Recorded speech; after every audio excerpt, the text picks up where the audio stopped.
Altmetrics are metrics beyond traditional citations. They count mentions in social media, blog posts, social bookmarking services, and more.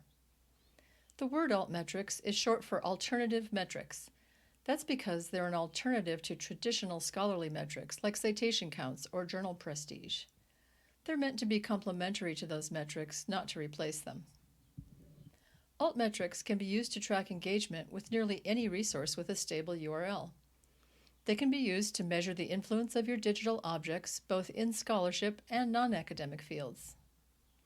Some common altmetrics tools are PlumX, BuzzSumo, Altmetric, and Webometric Analyst. These frequently include data from social media where people are sharing links to your digital objects. You may also be able to collect this type of data from the social media platforms themselves.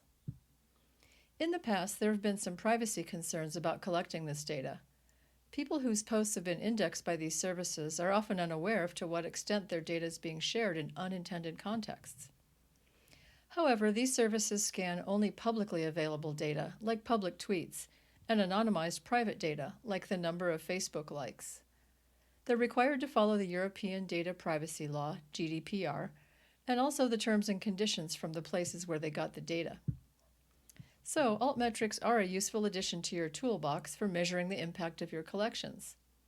They can give you results in a timely way since they include results from frequently updated sources like blogs and social media.